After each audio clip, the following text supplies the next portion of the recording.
Et si on parlait de gestion de projet? Et moi, je vais vous parler de communication. La communication, pourquoi? Parce que c'est 75 à 90% du boulot du chef de projet, c'est de faire de la communication. Alors évidemment, cette communication, c'est pas simplement de la communication écrite. La communication, c'est aussi écouter, c'est parler, lire, écrire. Vous voyez ce que j'ai écrit là? Écouter, parler, lire, écrire. Et ce sujet-là, comment il se répartit concrètement? Eh ben, il se répartit comme ça. 45% de la communication du chef de projet, c'est de l'écoute. 30%, c'est parler, comme je suis en train de faire maintenant. Et 10%, c'est lire, 10% écrire, et puis 5% pour le reste. C'est-à-dire que notre exercice de communication, nous chefs de projet, c'est tous ces points-là, et pas forcément les points comme écrire. Hein. On pense tous que c'est le plus gros poste. Eh ben non, c'est pas forcément ça le plus gros poste. Évidemment, le but, c'est d'être bon dans ces sujets-là.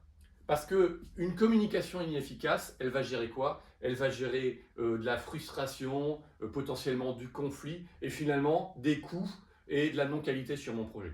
Je vais vous donner un exemple tout bête. Allez, moi je suis un chef de projet, je suis super bon dans mon suivi, j'ai un planning extrêmement précis, je suis à la minute tout ce qui passe, et puis là, il y a mon manager, il me dit, tiens Christian, fais-moi un petit compte rendu assez succinct là, de où on en est sur ce projet. Sauf que moi, je suis nul sur la partie écrite, sur ma capacité de pouvoir faire un compte-rendu succinct, à pouvoir un peu simplifier les choses pour qu'ils puissent comprendre des terminologies techniques. Et résultat, je vais louper ma communication. Le manager, il va lire un truc, il va dire « Oh là là, mais c'est pas bien suivi ce machin-là. Mon chef de projet, il est pas très bon. » Ah si, il est super bon, sauf qu'il est nul dans l'exercice de la communication écrite. Donc concrètement, on va travailler ces aspects-là. Là, je vous donne l'exemple classique, écrire. Mais ne tombons pas dans ce simplisme. Notre communication, c'est beaucoup plus large que ça.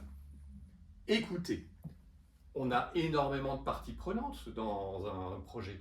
Évidemment, il y a les équipes projet, potentiellement des sous-traitants, mon client final. Tous ces gens-là, il va falloir les écouter.